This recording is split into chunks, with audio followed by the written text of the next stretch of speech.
Okay, I'm ready. Okay, great.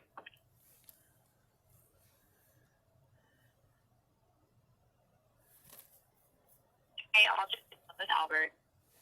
Thank you, Meredith. Hi, Osric. How you doing? Good, Albert. How are you? I'm good. Great. Thank you.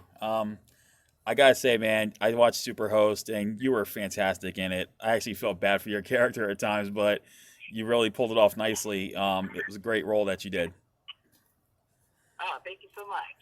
I really appreciate that. It was really fun. So my first question is, how did you get approached for Superhost? Because I talked to Sarah last week, and she said she had a blast with it. So, what's your take on it? I was my roommate Drea. She worked with Brandon before, so she was actually the first one to bring the script to me, and then I started talking to Brandon. We went over the script, at the notes. We just went back and forth, back and forth. And before you know it, he's like, "All right, I'm ready to do it." I'm like, "Okay." And it was still in the middle of the pandemic, and I wasn't sure if it was going to happen or not. But I just kind of, jumped the gun. I'm like, "All right, let's do it." I love what Brandon did with Z and his previous films, and at the end of the day, I just trusted him and Kurt as filmmakers, and it was fun. It was really fun. That's awesome. I'm also a fan of Z. I love that movie, and I was telling Sarah how great she was in it. Well, how was it like working with Yeah. Sarah as this couple who, they're YouTube stars, and they're trying to get their subscriber count back up. And I liked what you were trying to approach, but she was more kind of ruthless in a way. That's to say it lightly. But what was it like working with Sarah? Because I felt like you two had excellent chemistry, even though you two were kind of like polar opposites in the film. I mean, Sarah is such a professional. I was just in awe of her and Gracie. Like they just like turned it on when they needed to, And it's cool to see people doing something that's so effortless for them because they're just so damn good. And that was the case with Sarah and Gracie. It was fun. I think for both me and Sarah, it was challenging because neither of us are very influencer types. Like we don't necessarily gravitate towards the camera. Like Right. acting is one thing, but to like put on a persona that you are and to present your life as such is not in either of us, or our personalities. So I think there was an added difficulty in that. But we did our research. We did our best. That's awesome. Well, I gotta say, the one scene that really I felt emotional with was the scene where you actually proposed to Claire, and she thought it was just for views, but you were dead set on being serious about it, and I felt so bad for your character at that point because it's just like that. What was it like shooting that scene? Was it did you just have to convey the emotion, or did you have to actually feel something? It's just like I felt it big time. I mean, that's just like one of those crazy instances that could actually happen, right? So Hmm. we had a lot of discussion about that scene in particular and all the different ways it could go, just with a different thought. And yeah, it's really easy to feel bad for Teddy, and but I empathize with Claire a lot, right? She loves what she does, and this is part of that life, And when you're stuck in that life, like what else do you know? Like Yeah. people can only expect so much, but that's the incentive that they've given her to kind of go towards. And so, like, she's kind of stuck in that rut. Teddy, does it partly because he loves her, but, he's also in that life. So you can only expect so much when that's the life you live, right? So, like, yeah, Right. I do feel bad for Teddy, but at the same time, like, he's an influencer, so he really can't, he can't really, like, ask for anything beyond that. Like, he should have expected it too. Right. And I gotta ask this: what was it like working with Barbara Crampton? I know she was there for a few days, but she had this pivotal role as the crazy one of the crazy ones. But it must have been a blast working with Barbara as well.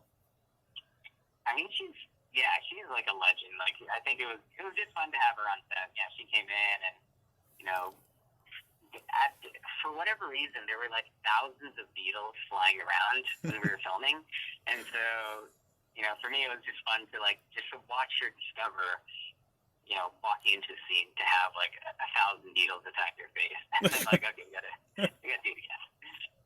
What would you what would you say was your favorite part of the film in terms of shooting? Like the scene, like you're looking at a scene and you're saying, "Oh my God, I really loved how this came out."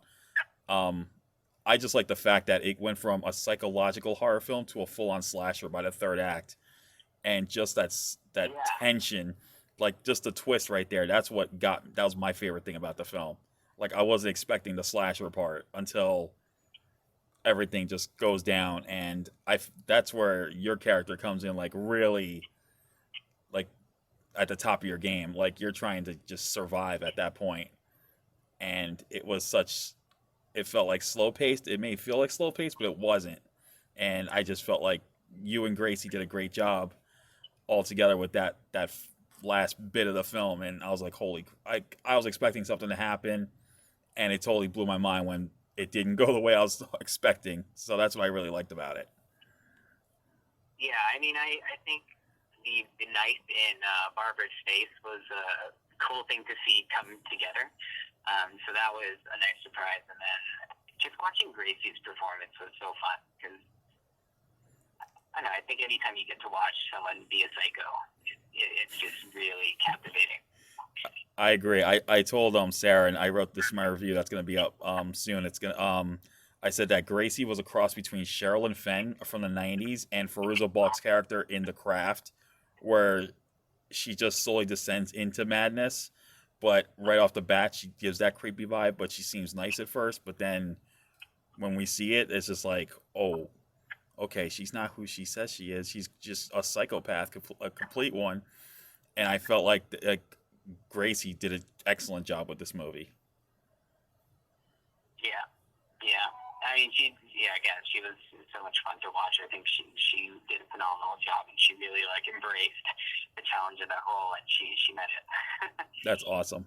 So finally, after Superhost, what's next for you that you can talk about? Is there anything that you're working on that you're allowed to talk about at this point, or you got some? I mean, there's a couple of things that I'm not allowed to talk about, but I've been focusing a lot on the food and beverage industry. So I'm in Vancouver right now, and I have a couple of business partners that were starting to build out some restaurants and pubs and breweries in this region.